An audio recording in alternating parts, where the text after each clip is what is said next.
Greetings and welcome to Artfluence Human Rights Festival. My name is Kogetso Sachane, and I have the honor of moderating this important discussion on cultural heritage and representation at the Liesbeek River development. I would like to start off by thanking the Artfluence team and the Center for Creative Arts for inviting me to be part of this critical conversation. This is a topic I have engaged in over the past few months purely as a consumer of news, and I'm personally looking forward to understanding the matter even more with our panel. And to help us navigate this topic, our panelists include Chief Zenzile Khoisan of the First Nations Collective, Tarek Jenkins, a Human Rights Commissioner for the Hurha Khoisan Indigenous Traditional Council, as well as Raluca Maria Trifa, a PhD graduate whose research focuses on, amongst others, stimulating the sustainable development of urban historic areas. At the center of what we will be discussing is a debate around the 4.6 billion rand construction of the African headquarters of Amazon alongside the banks of the Liesbeek River, just outside of the Cape Town suburb of Observatory. We know that the area in question, of course, is of cultural and historical significance, as it is the site where the indigenous Khoi people waged a resistance against Portuguese colonizers. Where the construction project is now is that the traditional council were successful in interdicting the project from continuing until they are consulted on how the Khoi will be represented on the project. As I mentioned, personally, I have engaged with this contentious issue purely from following the news, and I look forward to understanding the matter more through the positions of those represented in our panel for today. So welcome to the three of you. Where we are going to start is we'll have a presentation from Raluca, and I'll also be giving an opportunity for both Zenzile and Tariq to give us their position on the matter. And then the conversation will proceed from there on. You are encouraged, of course, to submit any of your questions, comments that you would like. Looking forward to your inputs as well. But I think as a start, if we can hand over to you, Raluca, for your presentation. Once again, welcome and thank you very much for being part of this panel. Hello, thank you very much for inviting me. I am Raluca Trifa. I'm from Romania, and I work as an assistant teacher at the Ion Mincu University in Bucharest. And for a few years, I've been interested, as you mentioned already, in the built heritage and how it can help or not the sustainable development of a city. And I will share my presentation with you. It's a study case on Bucharest, chance or curse, negotiating built heritage in historic city. A study case, as I already said, Bucharest, Romania. Bucharest is the capital city of Romania. It's located in the southeast part of the country, and it's not a very old city, so compared to other European cities. Most of its built heritage dates back from the second half of the 19th century, because in 1847, almost the entire city was destroyed by a great fire. But after the beginning of the 20th century, Bucharest transformed itself. As you see, there is a constant growth population, and most of the architecture that was built during that period was inspired by the French model. A lot of residential building and also public buildings were constructed in the city, as I already mentioned, inspired by the French architecture. Another important moment in the development of Bucharest was 1922, when it was elected as the capital city of the Great Romania after the First World War. And as a result, it grew constantly, and the new architectural style that were in fashion as the modernist or the Art Deco were also adopted. But then came a very black period for the heritage, the built heritage of Bucharest, although it's known as the Golden Era. is the period when the dictator Nicolae Ceausescu ruled Romania between 1965 up until 1989. And this is a period when a lot of radical urban systematization, massive demolition took place in order to make room for new block of flats and large public buildings.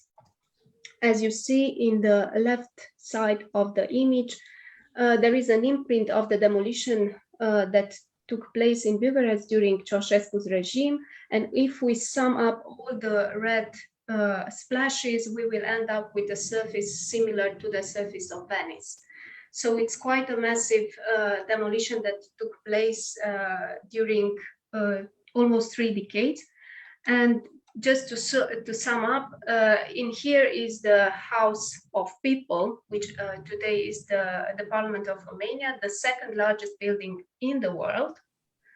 And this is how it looks today and how it looked in the interwar period, just to have a clue about the scale of the demolition. Of course, immediately after that, in 1999, the specialists concerned about the historical heritage made all the necessary took all the necessary measures in order to preserve what was left of the built heritage in Bucharest. As a result, they established 98 built protected areas that sum up to almost 15% of the surface of Romanian capital. And they also adopted local urbanism regulation for these built protected areas. But the current situation is not that happy. As you see, this is an image from the historical city center of Bucharest, one of the most visited places in the city. And this is a street that has a lot of abandoned buildings, unused, mostly because of certain legal aspects that are not quite clear. Then we have a lot of examples of abusive demolitions. In here you have 2 images of 2 historical monuments that were recently demolished. We have a lot of cases of mutilation of the heritage, or once again, mutilation that involves new buildings. This is a historical house that's big from the 19th century, and on top of it, as you can see, a new block of flats appeared, and just a part of the building was kept. This is not a singular example. There are a lot of examples, and I chose only 2 of them that once again involve historical monuments that received on top new extensions. Even if historical monuments are not concerned, the new interventions, the new buildings often do not comply with the regulations for the built protected areas. And in here you have an example, but also 2 other examples.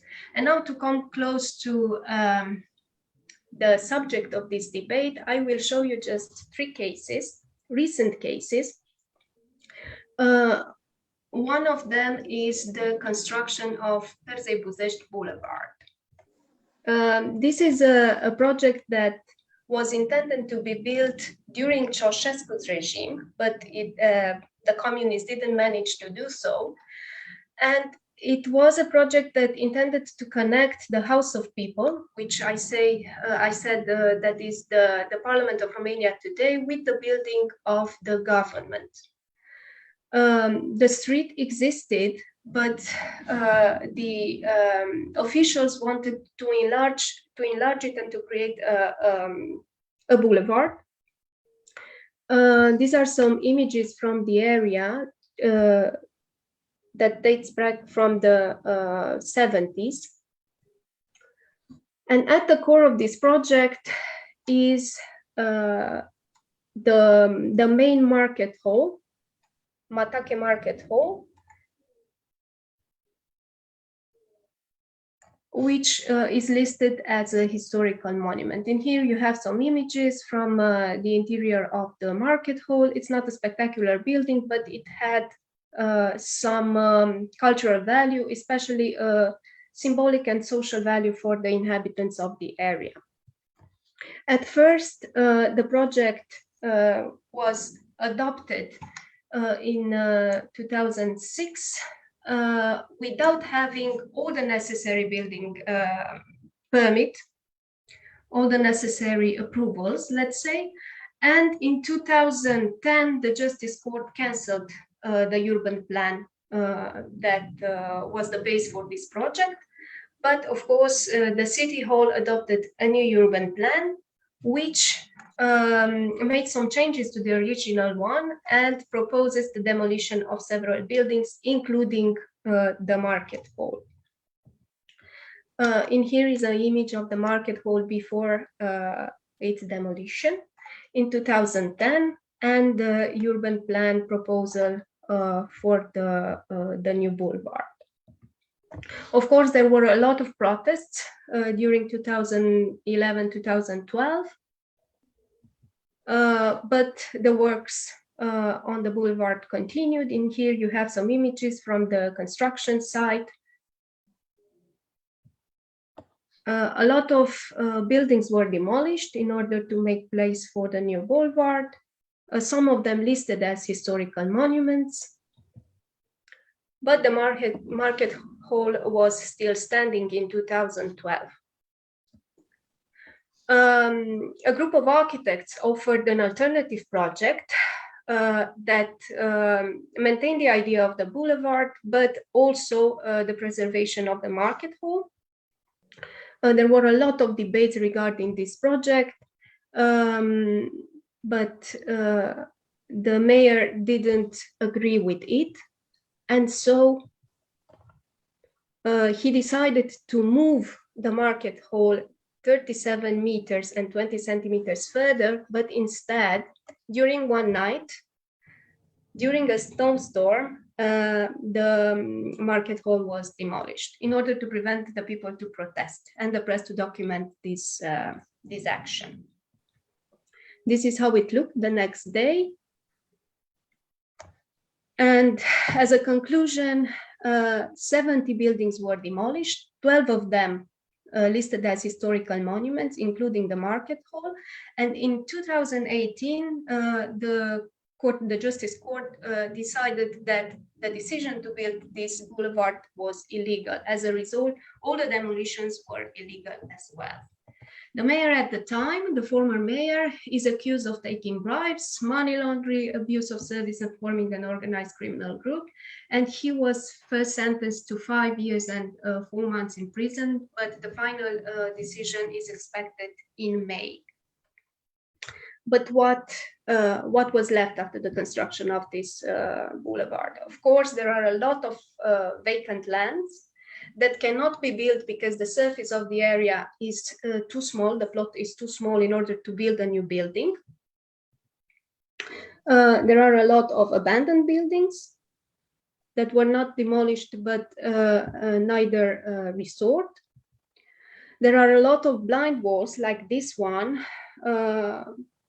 that were subject to some street art contests in order to make the space more livable. And these are two examples in the same way. And then again, some new buildings were constructed. As you can see, this is how the plot looked before, and this is the new building that was erected in the area. You see here part of the old construction that were on site. I don't need to say that this building does not comply with the Built Protected Areas regulation, so it's obvious. It has nothing to do with the surrounding architecture. Another example quite similar is the former Ford factory, which was the subject of a real estate development. This factory was located in a very nice neighborhood in Bucharest named Floreasca.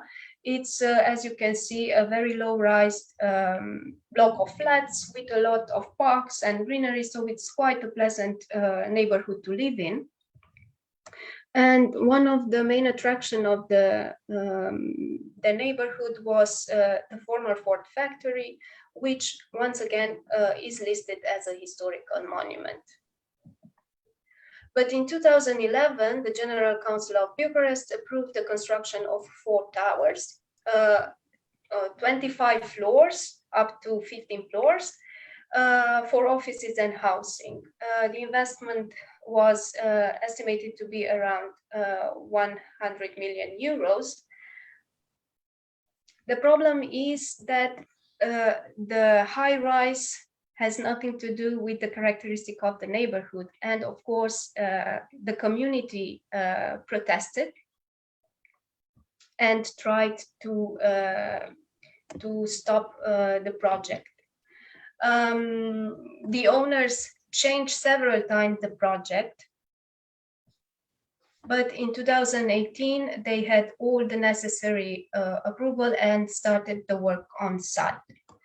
Once again, the community, the local community opened a process, and the Justice Court decided to suspend the building permit. But the owner once again changed the project and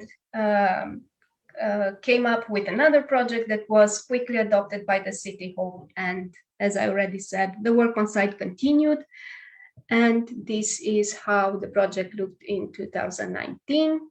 It was finished in 2020. You can see here the difference in scale between the surrounding area and the plot where these 4 towers were built. Unfortunately, the main building, the Ford factory, was not restored as it's visible in these images. And now I'll go to the last study case, which is a palace that was the subject of a development for a shopping mall. This palace, Știerbai Palace, is located in one of the most important and richest in architectural heritage street in Bucharest, Calea Victoriei. As you can see, it has several exceptional examples of architecture.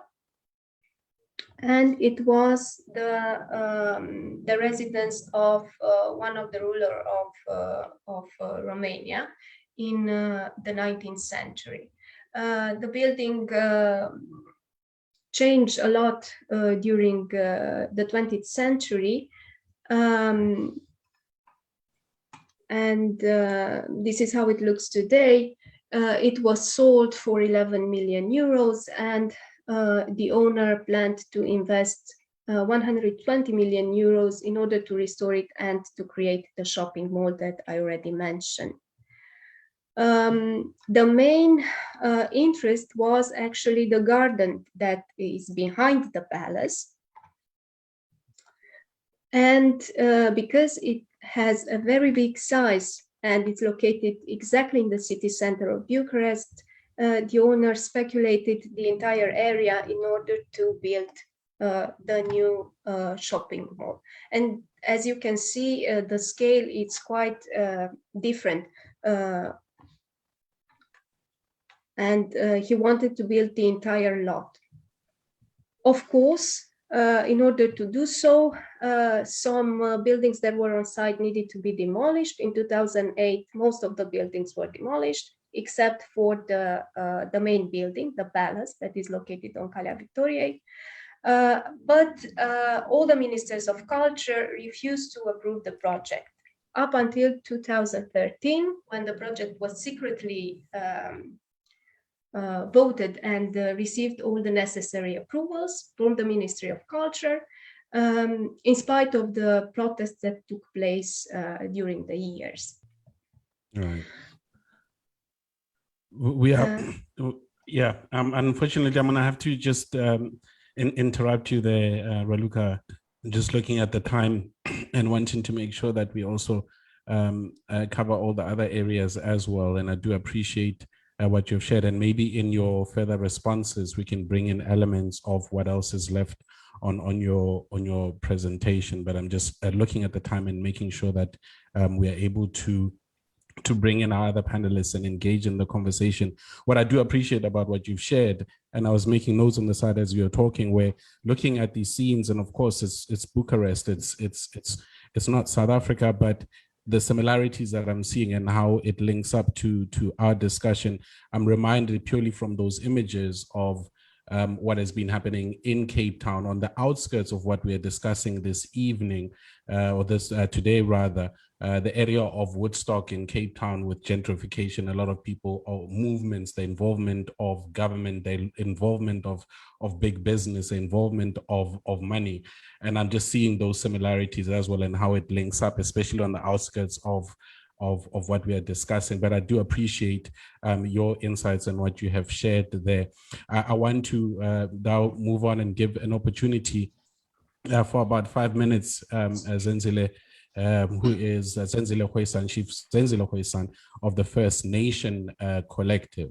And as you might have known if you've been following the story, the collective arguing that they did rather get the developers of the area to revise their initial development process to include a certain world-class facilities where there will be cultural heritage that is restored in the area. But Zenzile, you know more about this. On behalf of the First Nations Collective, you've got 5 minutes to state your position on the matter. And again, thank you very much for making time, brother. Thank you very much, Kokeso, and thank you to Raluca for a very insightful presentation about,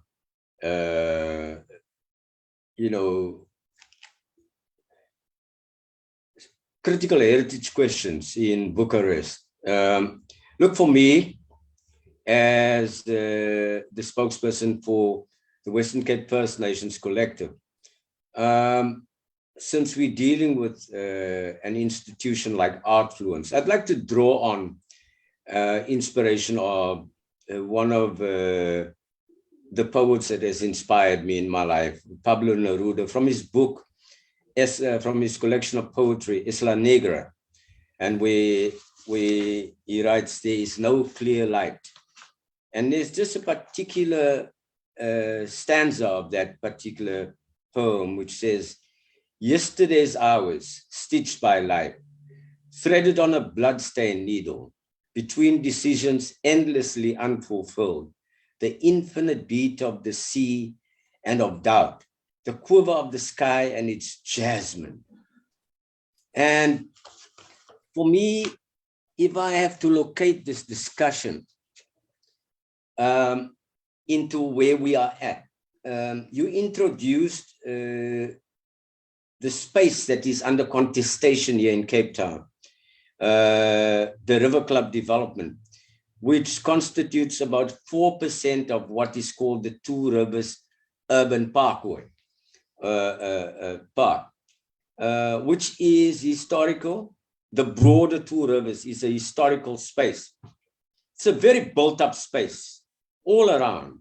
There's where the Goronaikwa kraals used to be built. There's a hospital on the one side. There are highways aft of us. There is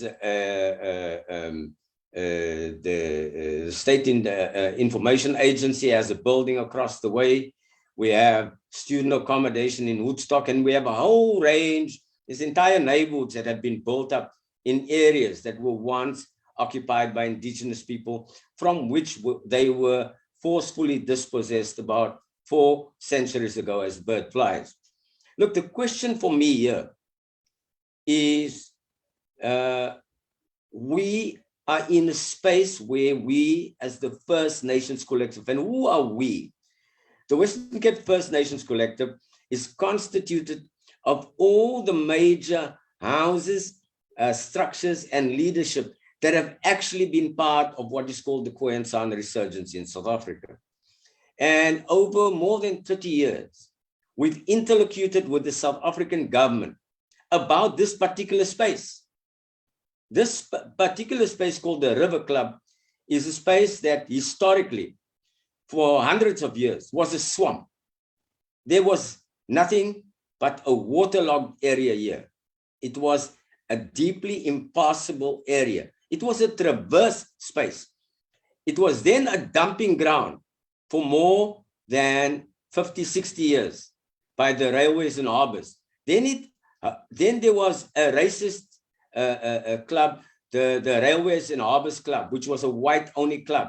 Then it was a golf course with a parking lot. That is the space where we are on, the River Club development. The First Nations people, I'm talking about the structures, have engaged everywhere from the apex of governance, that is the presidency over many incarnations, to the mayors of Cape Town, premiers of Cape Town, and numerous other tiers of leadership in governance to demand the restoration of our heritage. Our fight in the resurgence is for the restitution of our people, the recognition of our people, and the restoration of our heritage and culture. Over those 3 decades, all we have had is our voice being bludgeoned into silence. We've been basically declared invisible. Even in South Africa today, the Khoi language and its history and culture is not recognized. And as a discount, the South African government has given the Khoi and San people, a foundational people, only a discount in its coat of arms, which is Khe Ekara Khe, which means unity in our confusion.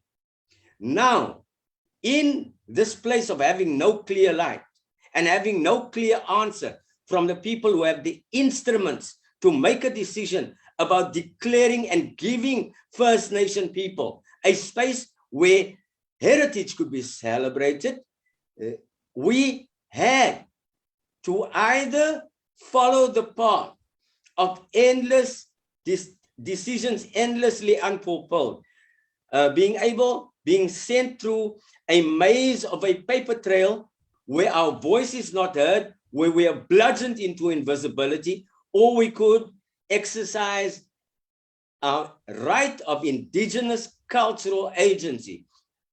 When this government, not us, when this government, through its parastatal Transnet, sold this piece of land, this small piece of land inside the Two Rivers Urban Park to a developer, we had to deal with the fact that the developer had a notice of intent to develop. Now we could either continue being paper pushed by government, or we could act in our own interest. Now we as the leaders. Oh no, let me finish. 30 seconds, my brother. 30 seconds. Now we, in our own interest, chose to engage with the developer, and as such, we won for the first time in the history of South Africa a world-class heritage precinct which does not exist anywhere in South Africa. Appreciate it, Zenzile. Thank you very much. I gave a few more minutes there in allowing for you. Of course, you've given that historical context and concluding as you did with the reasons behind the decision that you have taken as a First Nation collective in terms of this development. Tariq Jenkins, of course, is still with us.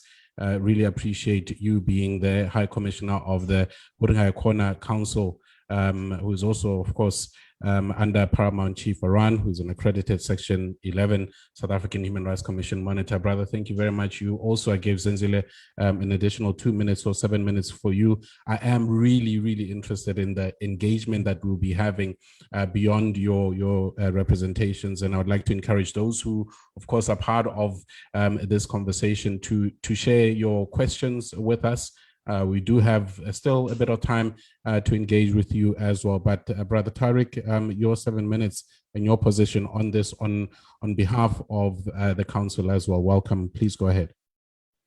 Thank you very much, Koketso. And again, thank you, Raluca, for your presentation. Just to briefly respond to what you've shared with us, I think the way how we would relate to is the fact of how the state has particular kind of bodies that are in place to protect heritage. There are a number of policies, for example, in the city of Cape Town called, similar to what you were describing in the city center in Bucharest, of a heritage protection overlay zone.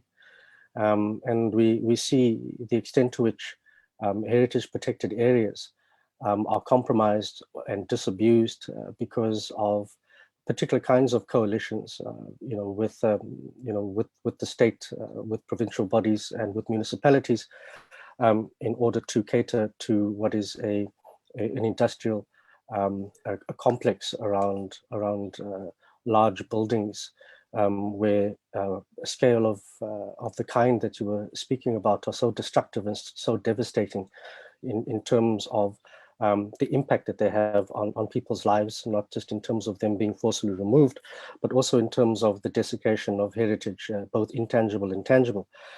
I think that you've also provided a very strong parallel in terms of some of the struggles that we have in our country with regards state actors as well as provincial and municipal actors that gauge with large, development consortia in ways that that would push through very big and inappropriate kind of developments of the scale that you've seen, where we, I was very struck by that extremely mutilating aspect of a heritage building, almost now standing next to an apartment block. It just shows the degree of the kind of gentrification, the kind of lack of consideration for not just the aesthetic, but the way that it impacts on people's living and how they relate to the environment. In our context here, we're talking about a precinct which is an epicenter of liberation and resistance. It is where the first frontier wars were fought in 1510. It is also where land was stolen for the very first time in our country in 1657, where the then largest commercial company on earth gifted land for the first time to its employees, the Freeburger farmers, deploying Roman Dutch law as an excuse to alienate and to disenfranchise and to legitimize land theft of indigenous communities for the first time in our country. And it is right here at the River Club where, for example, the colonizer Jan van Riebeeck himself took over this particular parcel of land from Mostert. Mostert, who was one of the first holders of that property, could not conduct his ambition of maintaining an agricultural sort of project. And it was Van Riebeeck then who deployed a militarized barrack and also deployed slaves from the Dutch East India Company colonies, which then through the use of the subjugation of the indigenous communities by the sword, and then eventually the use of slave labor by the whip, together began the conquest of dispossession as we understand it in this country. This then led to in 1659 for the first frontier wars that precipitated over a 200-year period, many wars of liberation and resistance. We call it the Koimfekane, and the result of this fanned across the Southern African terrain. So the significance of the site is not only located to Observatory itself or the city of Cape Town, but can see a particular footprint, across the South African sort of borders, like Namibia, Botswana, Angola, and so forth. So we see that this is a place where the etchings of the unrecognized genocide of the Cape Sound took place. It is where the Holocaust of the Khoi began, and the survivors of that Holocaust are the living embodied citizens of the city who are subjected to apartheid special planning in the concrete jungles of the Cape Flats. And so the aspirations of the communities and individuals, as well as Khoi councils that we represent in this particular court case, feel that you cannot justify, for example, the devastation of a floodplain with the imposition of 100,000, 150,000 square meters of concrete bulk. So far, we've seen the complete desecration of parts of a sacred river, the old Liesbeek channel. And so this development goes against the symbiotic relationship that the indigenous communities have with the environment, the cosmos, and with the sense of wanting to recognize the place of dispossession from which restorative justice and restitution and a reconciliation commission for the San and Khoi will emerge. But to have an Amazon, for example, African headquarters, of this particular size and bulk that violates the city's own environmental policies, provincial policies, and it opens up a number of questions in terms of how cultural agency is being deployed, and for us it's very clear that the heritage is not for sale, that the intangible and spiritual sanctity of this place speaks to a collective memory of belonging and meaning and dignity, not just to the San and Khoi, but to all South Africans and to Southern Africans.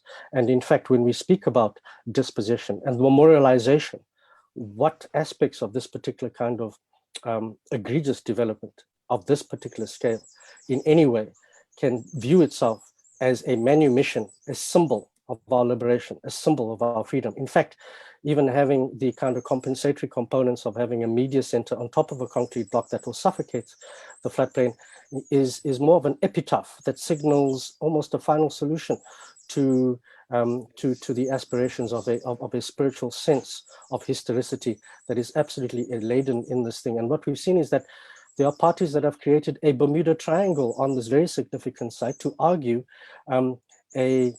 a forced removal of very important intangible and tangible heritage resources. And this is something that we will fight against, and we wish this place to be preserved for all South Africans, especially for the San and Khoi, for dignity to be preserved and for it to be indeed moved towards the aspirations of a World Heritage Site, where we will come to a place of return, where the first sin that was committed will be Your 7 minutes is up, brother. And I think that we find a lot of resonance in what Raluca has been saying, and thank you very much for that presentation. Thank you, Chris. Thank you very much, Tariq. Much appreciated.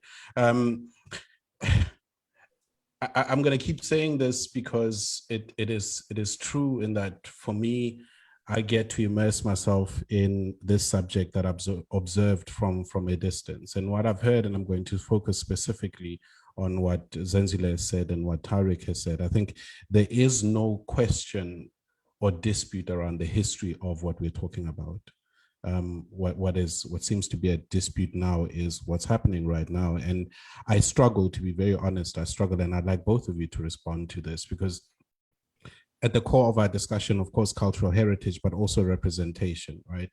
And for me, it seems like, and it sounds like we have two specific groups, if not more, that might not necessarily be in this discussion, but two specific groups that are representing the same people, right? And you can correct me on this, but the question that I have for the both of you, and we'll start with you, Zenzile, and I'll give you 2 minutes to respond to this, is if at the core we're talking about representing the First Nation people on this important matter, an important area of such historical and cultural significance, why do we not have unity? Seemingly, we don't have unity on what needs to be done and how it should be done. Zenzile, 2 minutes. First thing is that it's a falsehood to say that the Battle of Goranaikwa of 1510 occurred on this side. You just have to consult the historical record.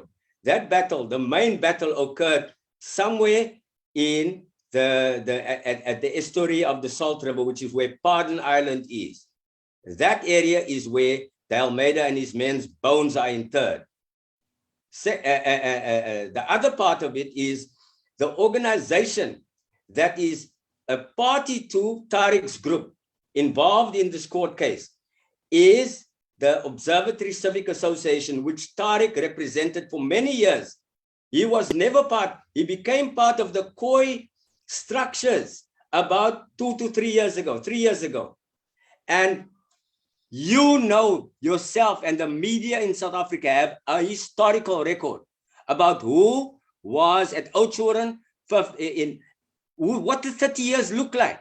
There are many groups that were created in the slipstream of this development and people that have stood up. We stand against them because the historical record contests that. The question for us, these people did nothing to stand up against the waterfront when it was built. which is where the ships landed of Jan van Riebeeck, against the building of the Cape Town International Convention Center. All over Cape Town, developments are built. They concentrate their area in a place which has been an exclusive enterprise of white privilege. Observatory is actually the place that has to be flattened and given back to the Khoi, because observatory, represented by the Observatory Civic Association, is one of the first areas that were taken by Jan van Riebeeck. This place in the River Club, nobody lived here. You have to consult Patrick Tariq's Mallet's book, which shows that it was a swamp. 2 minutes, Zenzile. Thank you very much. Tariq, your 2 minutes, and responding to that question, and you might want to touch on what Zenzile has taken issue with, but my question remains around the question of unity. Your 2 minutes. I think just to quickly nullify certain claims, there was the 2-year Heritage Tribunal that took place with Heritage Western Cape between 2018 and 2021, 2020. And there, all the San and Khoi groups, which represented basically a Southern African footprint, agreed that this development was inappropriate. In fact, Heritage Western Cape put a 2-year moratorium to stop any inappropriate development on the site. It was only in the latter half of that particular process, when the Department of Public Works responded to the tribunal chair in that a meaningful process of consultation needed to take place, that emerged out of a report funded by the developer, came this entity called the First Nations Collective. So when we talk about slipstream and all those kinds of things, there are 2 things that perhaps I'd want to say about that. Is that first of all, the heritage of the site is completely undisputed. Secondly, the emergence of an entity called the First Nations Collective emerged pretty much around the same time that the developer required a group of indigenous people to speak for its ambitions. And so it is around the synchronicity and the extent and how this particular group had formed itself as a strong collective in full support of every single aspect of the development, because none of the leaders within the context of that collective have spoken against the development. We see the destruction of a sacred river, and we see a destruction of a very important sacred floodplain. The aspect about unity is really around the fact that the Western Cape had suffered 178 years of colonial aggression, more than other parts of this country. So the extent Tariq, I'm going to unfortunately interrupt. Yep. I'm going to unfortunately interrupt, because what I'm trying to do, and I'm keeping track of time and the amount of time that is afforded to each of you. And gentlemen, you'll utilize the time as you see fit, but you're going to have to deal with me interrupting you. But look, I want to bring you back into the conversation. And before I pose a question to you, just a reminder again for those who have joined us, you're more than welcome to pose your questions into the chat group. It might be questions directed at Zenzile or at Tariq. Please feel free to do so. What I wanted to ask, Raluca, you've had the benefit of sitting and listening to this discussion that, of course, can get somewhat emotive. It's deep historical matters, and we've got these 2 positions, strong positions on both ends of it. But in coming back to the research that you have done and talking about stimulating sustainable development in urban historic areas, when it comes to representation and when it comes to the involvement and consultation of all people, what is at risk? What is at risk in ensuring that sustainable development of these historic areas? Well, this is a tough question, because all the sites differ, and it's like, comparing 2 different problems. And I understand that that the discussion today, it's quite different than the examples that I already presented, because it's a different country. It's there are a lot of similarities, but still there are a lot of differences. I think the thing that can be very easily lost is the cultural identity, and it's that it's something that is visible in Bucharest, and I think that the development that is in subject now, if it would be implemented, it will definitely affect the cultural identity of that place and of the population, the Khoi population that you are talking about. So this is a very tough question, and I think it's for me, being an outsider, it's even difficult, more difficult to answer. Yeah, and I think maybe no, I get it. I understand that, and maybe this is an area as well that this is what I can throw back to our guests, our other panelists, and Zenzile, bringing you back in here. I have you could argue, a personal vested interest in trying to see some form of unity around this matter, and maybe in going back to where the project is right now, the fact that of course there's been the court interdict and what needs to happen in the meantime, Zenzile, but is there room for there to be a discussion amongst yourselves as a broader collective to be able to find a solution to this matter? Is there a way in which the development either can or cannot happen, but in the end we are seeing unity amongst yourselves and also the preservation of the cultural significance of what we're talking about? Is Zenzile still there? I think, sorry, I think he's not. Yeah, it doesn't look like it. But Tariq, we've got about 10 minutes, if not slightly longer. But what can be done here? I'm seeking a solution. I'm seeking a way in which there can be some sort of understanding on this. Maybe I should ask you this. Is your position a hardline position of this development should not happen at all? Or is there room to maneuver, taking into consideration what is at the core of what you shared with us today? Thank you, Koketso. So I'll answer your question, which is in fact in two parts. The first one around meaningful consultation. The First Nations Collective with the City of Cape Town and the Western Cape government have decided to attack the ruling dealing with meaningful consultation to the Supreme Court. So I think there already is a very clear understanding in terms of where they're heading with that. This is completely not our position. We are in court simply because meaningful consultation has never taken place. In fact, one could argue it has never taken place properly since 1657, since the disposition took place in the first instance. To answer your second question, I think that what is deeply unfortunate is that even in the 2-year heritage tribunal process, the developer and the city and the province heard that this is sacred terrain. Unfortunately, we have a situation where parts of the old Liesbeek channel has been almost irreversibly destroyed. It's a heritage crime. And now we also have an incomplete dystopian 4-story concrete build that's sitting on the middle of the floodplain.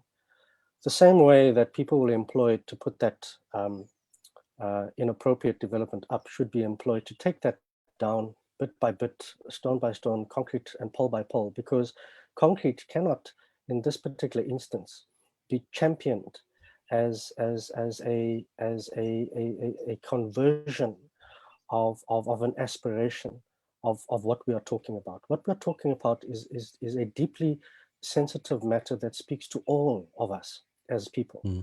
There is a hole in our subconscious, and that's because the very first instance of dispossession has actually not been dealt with appropriately.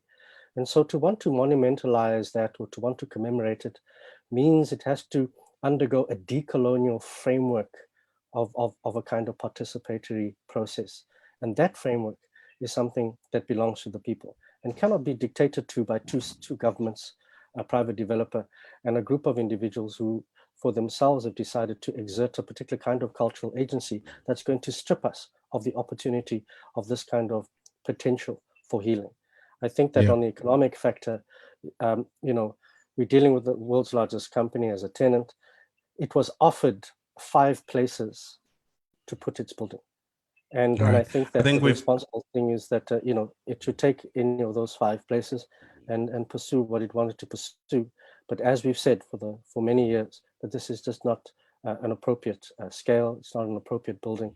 And the developer has shown very little sign in terms of acquiescing to, to the scale of the build in ways that we feel are appropriate. All right, thank you very much, Tariq. Zenzile, I'm glad that we've got you back, and I've got a heads up from the Artfluence team that we can go over slightly. So I'm glad that we're able to reconnect with you.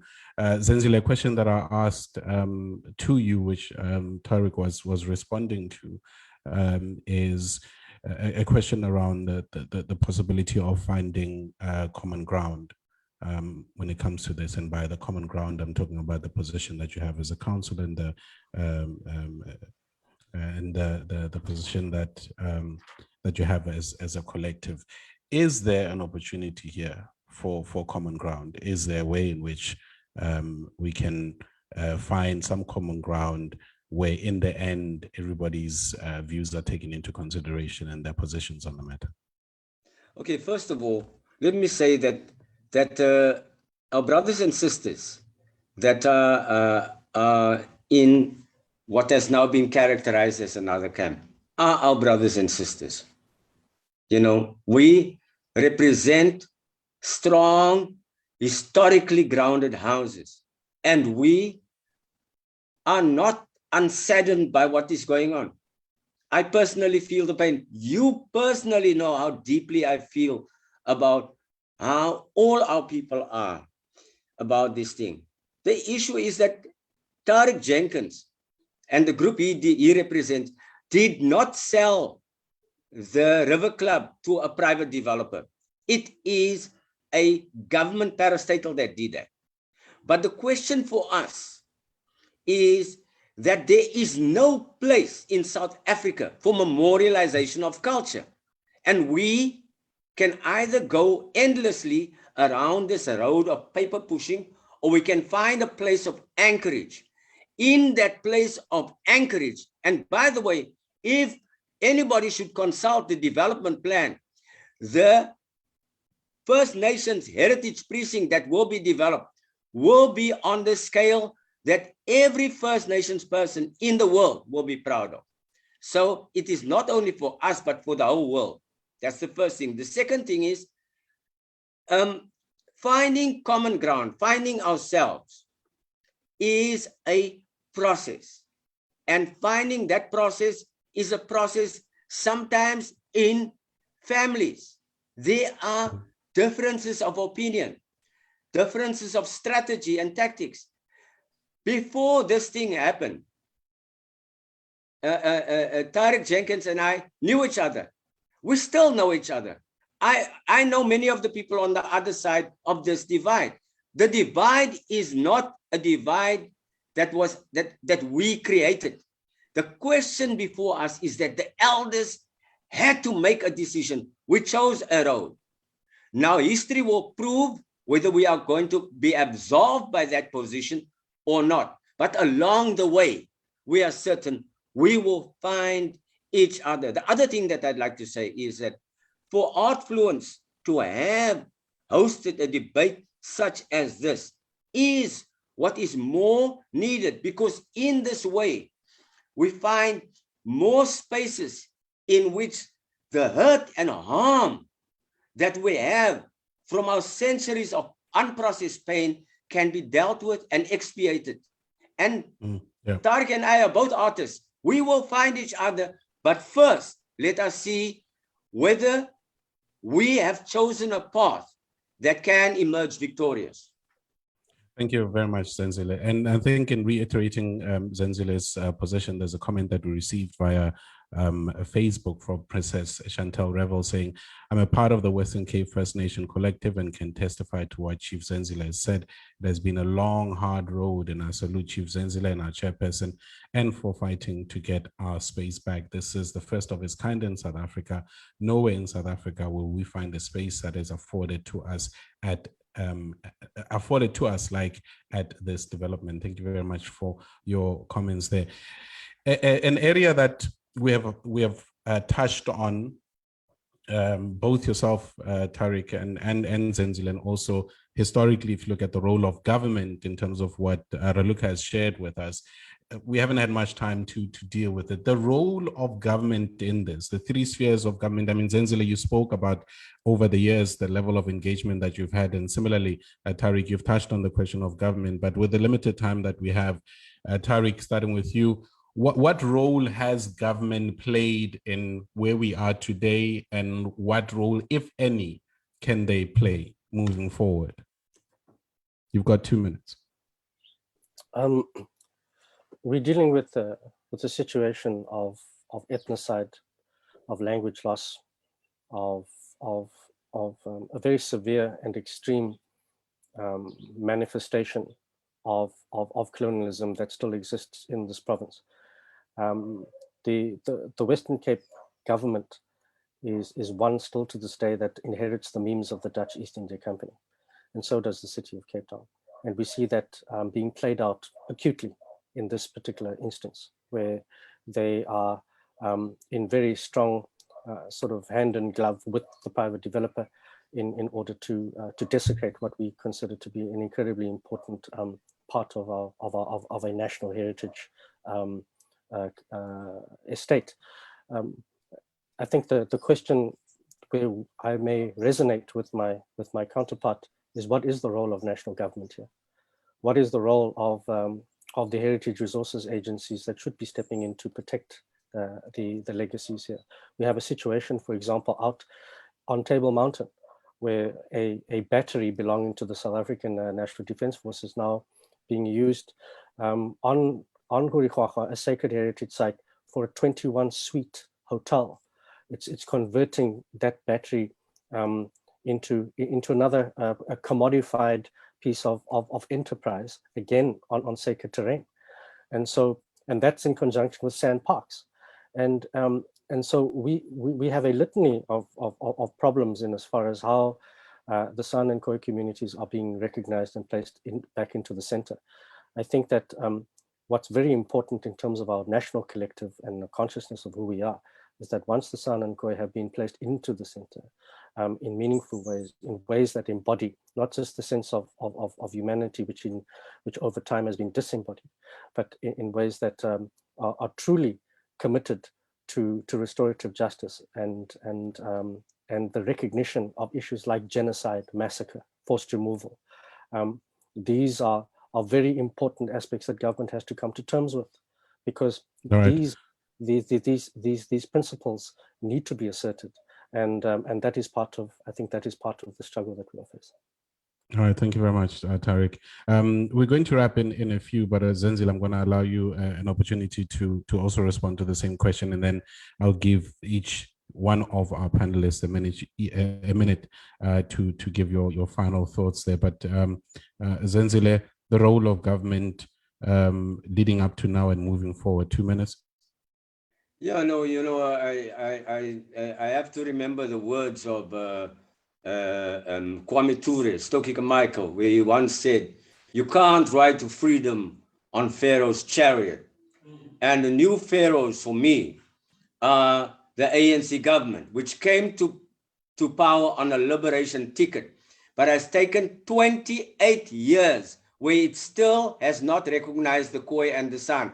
How must I go and appeal to a government that I helped create, that the Khoi and the San suffered for, that even today they don't honor us by recognizing that we are a people? They never recognize our leadership or our language in this country. We are, like Steve Biko said, the Khoi person and the San person are tired of standing at the touchline watching a game that they should be playing. Today, we have to make a choice of standing up in our own interest. And I believe when people in the other part of our Ko and San groupings come together, we can exercise indigenous cultural agency and utilize the heritage space at the River Club as a liberated zone from which we can fight many more battles. Thank you very much, Zenzile. We have reached the conclusion of our discussion, and as mentioned, I'm going to give each of you a minute to give your final thoughts on this. Raluca, let's come back to you. We started with you.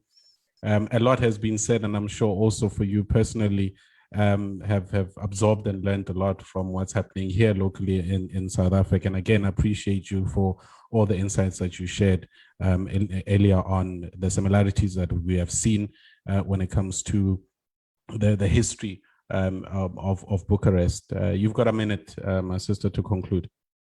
Thank you. So I think that for every intervention regarding the built heritage or the heritage in general, the cultural heritage, we need to judiciously analyze all the aspects, and we need to put the common good, the common, the common good, above the individual interests. So this is something that we need to think about. The government is, it can change, but the cultural identity of a people or of a community, it's still there. So it needs to be respected, and it needs to be transmitted further to the other generation. Thank you very much. Thank you very much. Tariq, your parting shots for now, brother. This is a site of where the first frontier wars were fought. We are now in a final frontier. I think it is not true to say that one can create a liberated zone when you're at the behest of maximal white privilege. We're talking about an entity which has an all-white board, the Liesbeek Leisure Property Trust, which belongs to one of the largest all-white construction companies in South Africa, Zenpop, which of course is doing its bidding for the largest company on earth, which is run by a white male. And so when we talk about how do we begin the foundations of a place for liberation, we need to ensure that the kind of devastation and destruction and the divide and conquer mechanisms that are being deployed are things that do not run by unaccounted for. This is a ground zero precinct. It is an epicenter of who we are, and I think that it holds the keys to the kind of healing that we all need, and the restorative justice that is being so deeply sought for all of us. All right, appreciate you, brother. Thank you very much. Zenzile, 1 minute. All the pharaohs of before and for time immemorial have sought to vanquish the foundational peoples. We seek to ensure that our voice from antiquity to these modern times will resonate right around the world. The heritage precinct that will be established at the River Club, without any doubt, is going to send shockwaves throughout South Africa and throughout the world. Long may its pathway be cleared of all obstacles. Thank you very much, Zenzile. Thank you very much to our three guests. I think there's no question that there is no dispute around the cultural significance of what we've spoken of, the importance of the cultural heritage, the importance of representation. And Zenzile, in drawing from your words around the fact that, broadly speaking, this you are a family, and hopefully we'll be able to navigate through it all without losing the core of what each family member stands for. I look forward to the day where there can be this broader unity around what needs to happen, and also at the same time, of course, preserving what is important to the area. Thank you very much to the three of you. Much appreciated once again to you. Raluca, thank you very much. Zenzile Khoisan, thank you, Tariq Jenkins. And a word of appreciation once again to the Artfluence Human Rights Festival team, as well as the Center for Creative Arts for inviting me and starting this conversation. It is the start. And hopefully we'll be able to engage a bit more on it. We're never going to find a solution today, but we started somewhere, and I really appreciate that. Thank you very much to you for being part of the panel, and to you for joining us online as well on our Facebook page and on YouTube. Much appreciated. Thank you. Thank you very much. Thank you. Thank you. Thank you very much.